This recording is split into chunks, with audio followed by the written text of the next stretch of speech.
Hey, do you want to have a better memory? Do you want to be better at taking tests? Do you want to just simply memorize your grocery list? Any of these things, if you're interested in any of these things, stay tuned to our Mysteries with me, Mr. E, and we're going to be exploring all things mysterious in the world of psychology.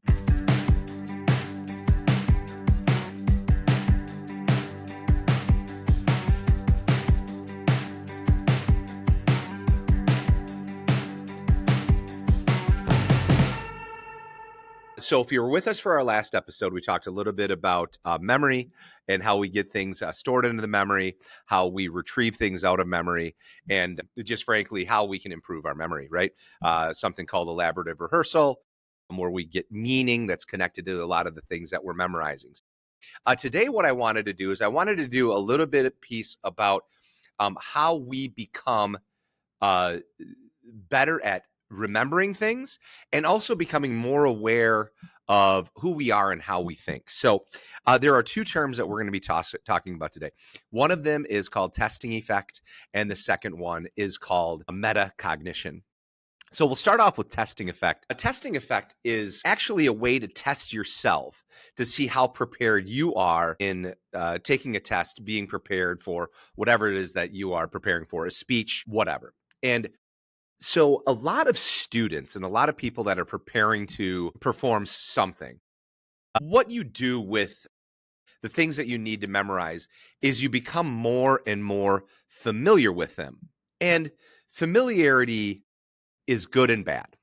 So familiarity gives you this confidence that are familiar with a lot of these things that you need to remember, that you need to discuss, whatever.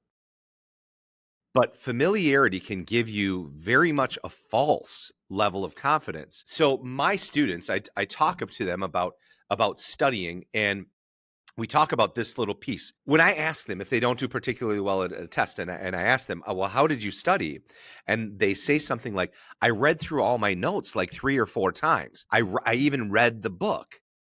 And I'm like, okay, so what you're doing is you're becoming familiar with the topic, but you're not really truly testing yourself. And this is where testing effect comes in. I also call it overlearning. And so when you are preparing for a speech, for a test, that sort of thing, a performance of any sort, testing effect is a way that you overlearn something. And instead of reading through everything that you need to do, whatever it is that you need to memorize, that you need to learn, you actually test yourself on it by covering it up. And I know it seems like a simple technique, but there are so many. If you are a parent of a student or you are a student and you're listening to this is a huge mistake that so many people do, is this familiarity piece instead of truly testing yourself on it. And this is why. So we have two ways to be tested. One is through recall and one is through recognition. And recall is going to be where you have to remember something without any hint, any clue whatsoever. This is a more difficult test of memory. And so that would be something like an oral quiz where I just simply asked you, who is the 7th president of the United States? I give you no hints whatsoever, and you have to come up with the answer. Okay. Now that's incredibly difficult. The second form of, and by the way, the answer is James Polk. The second test of memory is something called recognition. And this is going to be something like a multiple choice test, where you're given a question and you have the answer in front of you. So there are multiple choices that you can choose, but the answer is there. So recognition is going to be an easier way to remember something because you have a cue, you have a clue, you have a hint there. So when you practice testing effect, what you're really doing is you're doing a test of recall prior to your official exam, speech, presentation, test, whatever it is.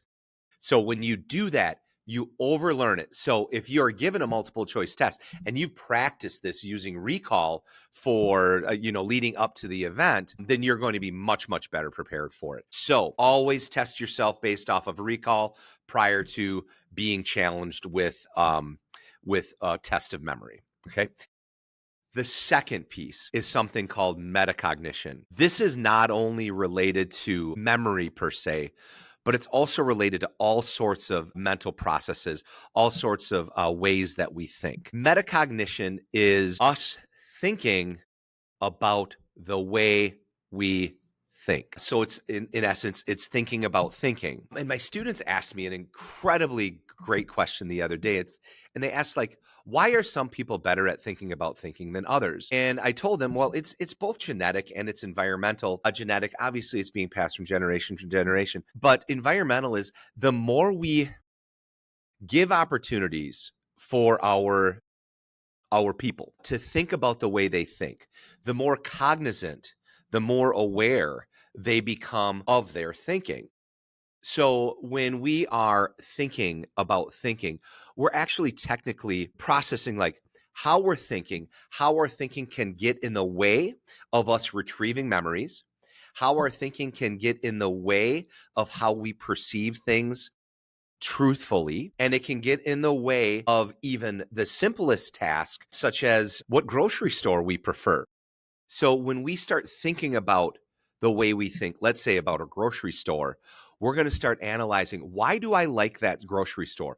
Why do I think that grocery store is better? Right now, my producer's smiling right now, and I love that when I hit on these topics. But when you start thinking about the way you think, then you can start logically and critically processing how you remember things, how you perceive things, and how you think about things, ideas, people, history, all that sort of stuff. Metacognition gives us a deep, deep understanding of more than just who we are, but how we think about ourselves and about the world around us. So metacognition is just an amazing approach to the way we think and the way we remember things. So in conclusion, testing effect and metacognition are two ways that can be incredibly beneficial for improving your memory. Testing effect, because you are constantly challenging yourself to remember things without any hints, and then metacognition, where you're actually challenging how you are thinking about thinking. In a future episode, I'm going to be talking about metacognition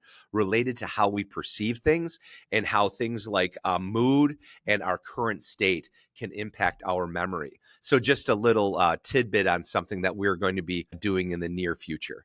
So thank you again for joining us. A reminder that MysterE's is on anywhere that you can find a podcast, YouTube, Apple, Spotify. A big thank you to our producer, Bear Wade, and his new branded company called Sizzle. So if you are interested in that, make sure that you contact us with that. We'll go ahead and make that available to you, his website and his contact information. So thank you again all for joining us. I hope you got a little piece from this, and I, of course, certainly hope you remember it.